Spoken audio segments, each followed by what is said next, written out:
Le magasin d'armement de Yimdi, objet d'une attaque très tôt ce matin, les assaillants auraient été identifiés comme étant des éléments récalcitrants de l'ex-RSP.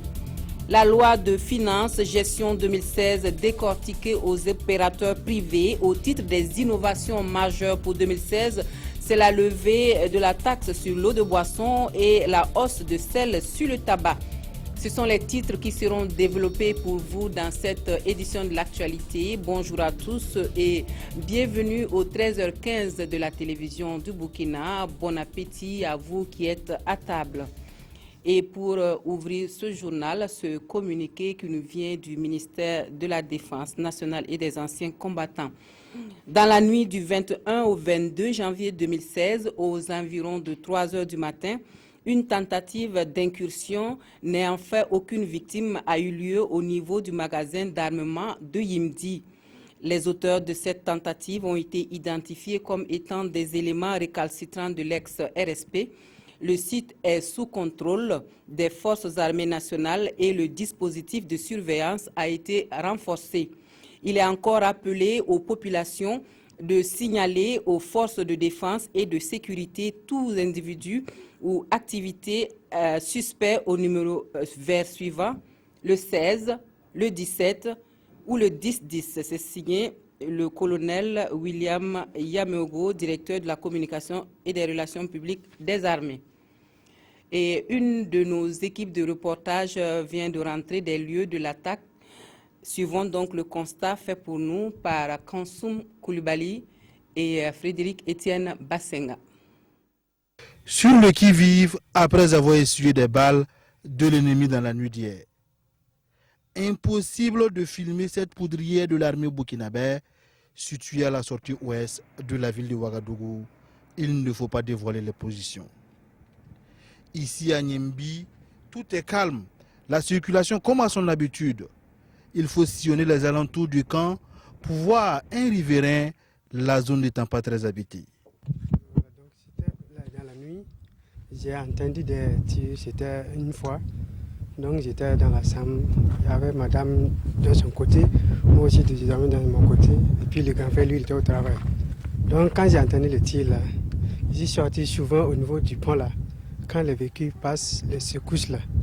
Voilà, donc coïncident avec les bruits là, je suis sorti, je n'ai plus entendu des tirs comme ça, donc j'étais rentré. Ça c'était vers quelle heure? En tout cas, c'était après les 1h du matin, je pense, puisque j'avais écouté la radio jusqu'à 0h, et c'était après ça. Donc je pensais... Les tirs ont duré? Non, ça n'a pas duré. J'ai entendu un seul tir seulement. Voilà.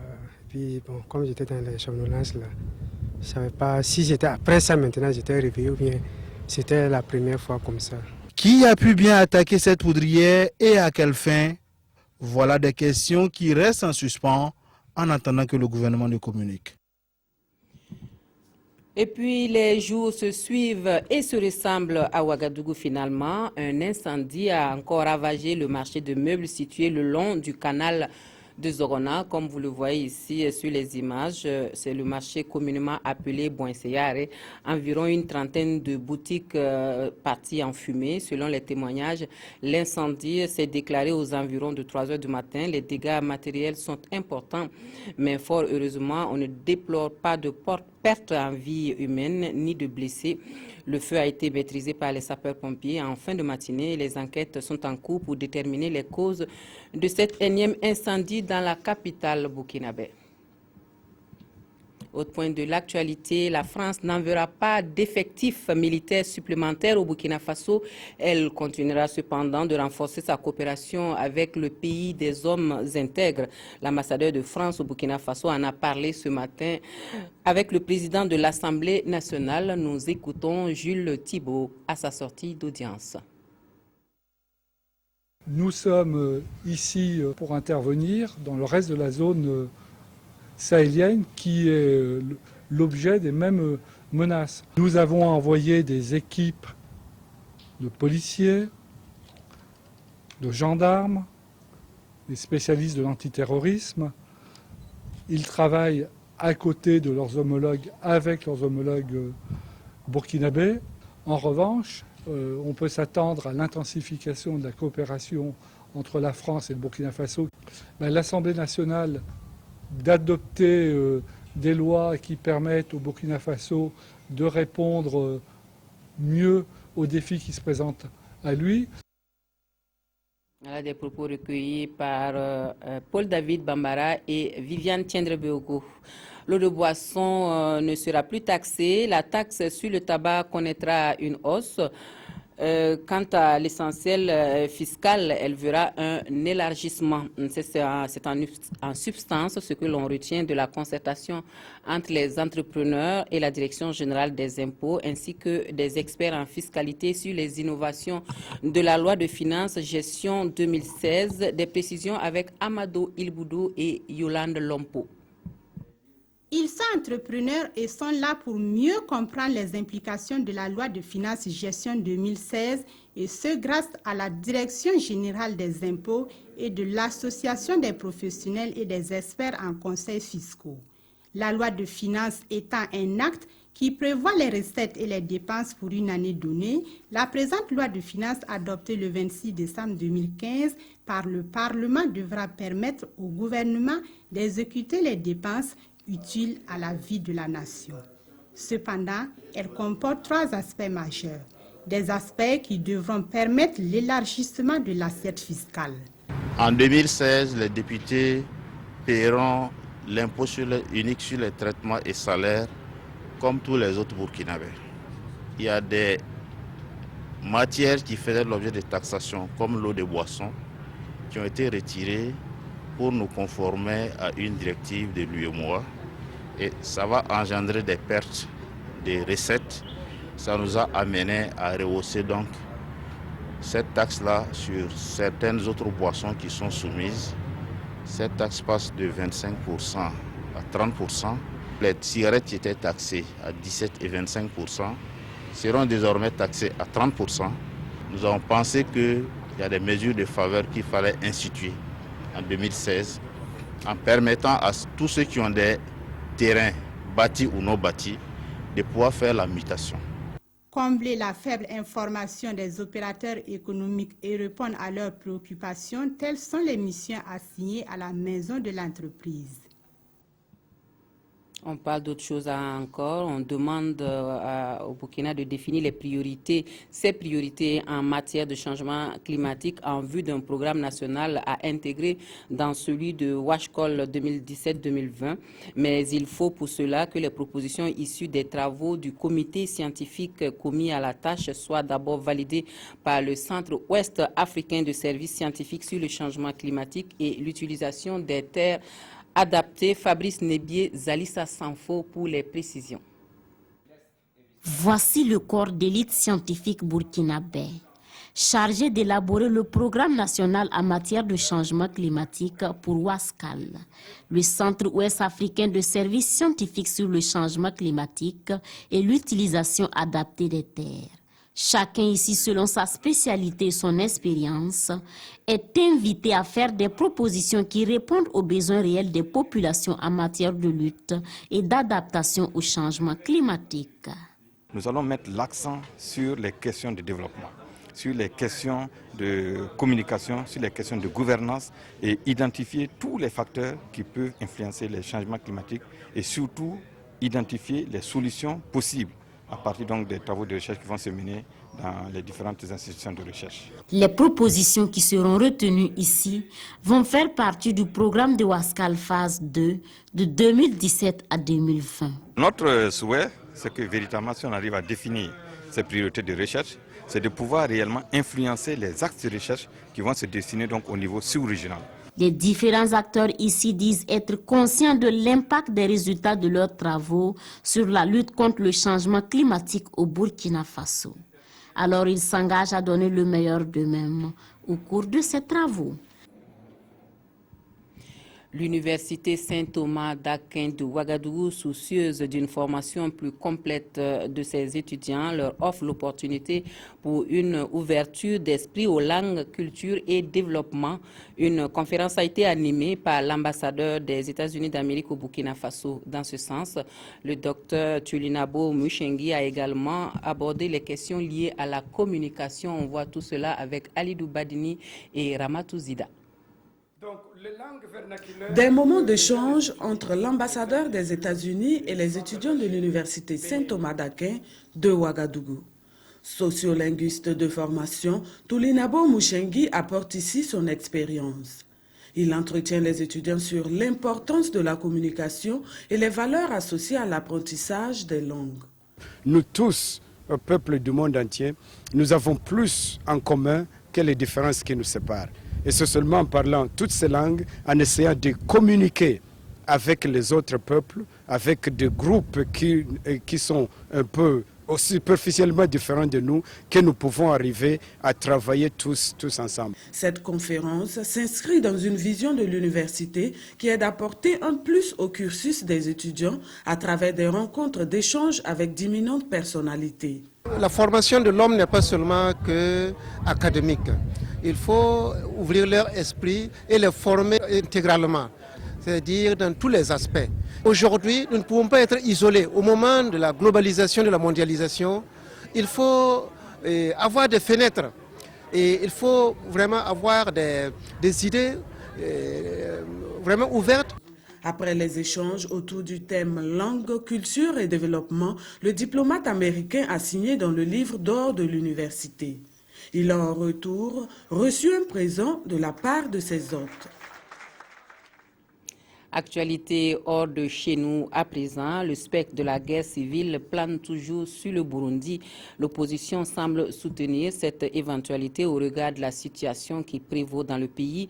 C'est un autre son de cloche que l'on entend par contre du côté du pouvoir qui affirme que rien ne présage des affrontements entre les deux ethnies. Et c'est donc dans ce climat qu'une mission onusienne a atterri à Bujumbura pour une mission qualifiée de dernière chance. C'est la mission de la dernière chance. Ces diplomates de l'ONU arrivent à Bujumbura avec un objectif, éviter la guerre civile et faire accepter le déploiement d'une force africaine de 5000 soldats. Une solution rejetée par le président Pierre Nkurunziza. L'opposition, elle, soutient totalement cette proposition. Le Burundi est au bord d'un génocide politico-ethnique qui va s'étendre prochainement dans les États de l'East African Community. Ça, c'est très clair.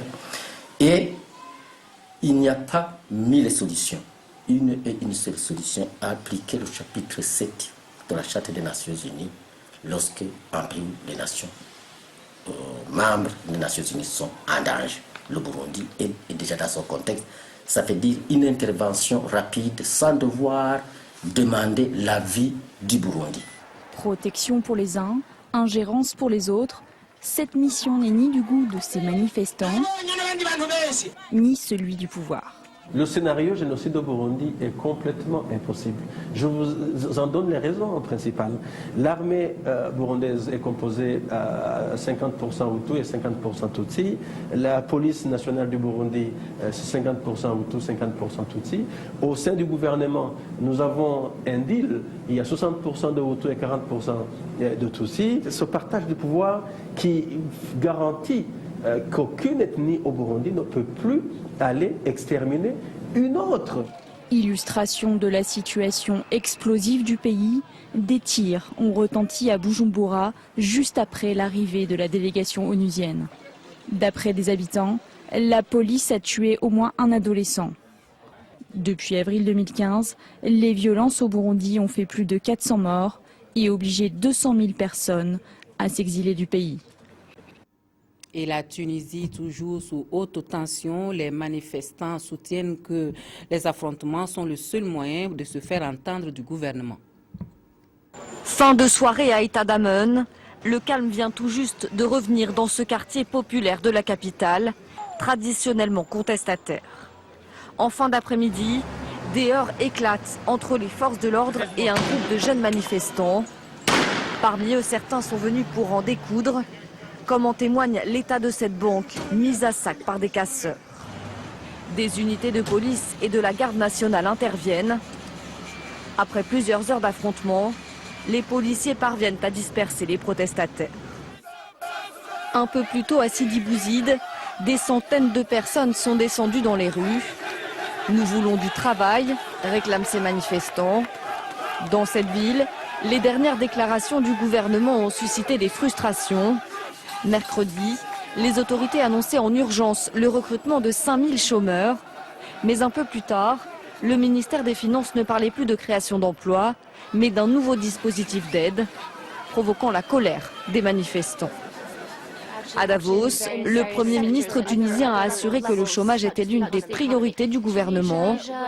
Face à la dégradation de la situation, Abiy Bessid a décidé d'écourter sa visite en Europe. Un conseil des ministres exceptionnel aura lieu samedi. En Somalie, les rebelles islamistes Shebab liés à Al-Qaïda ont encore frappé. Une attaque contre un restaurant a fait une vingtaine de morts. L'attaque a fait au moins 19 morts, parmi eux des femmes et des enfants. C'est un restaurant très fréquenté de Mogadiscio, la capitale somalienne, qui était visée. Installé sur la plage, le Beach View a d'abord été attaqué par une voiture piégée, puis des hommes ont ouvert le feu sur les clients. Les terroristes Shebab ont revendiqué l'attentat. Le groupe islamiste lié à Al-Qaïda terrorise le pays depuis des années pour tenter d'imposer la charia. Le mode opératoire est le même que la semaine dernière à Ouagadougou, au Burkina Faso. En novembre, d'autres djihadistes liés à Al-Qaïda avaient semé la mort dans un hôtel de Bamako, au Mali. Voilà, et pour fermer ce journal, nous feuilletons les journaux du jour. Les quotidiens de ce vendredi 22 janvier titrent en cœur sur la visite du président tchadien Idriss Déby à Ouagadougou. D'autres sujets en rapport au drame du 15 janvier ont également été analysés. C'est au boom Evelyne Dabiré qui a lu la presse pour nous. Les quotidiens de ce 22 janvier informent en cœur l'arrivée de Idriss Déby Itno à Ouagadougou. Pour Sidoya, le chef de l'État Idriss Déby Itno est venu pour exprimer sa compassion au peuple burkinabé.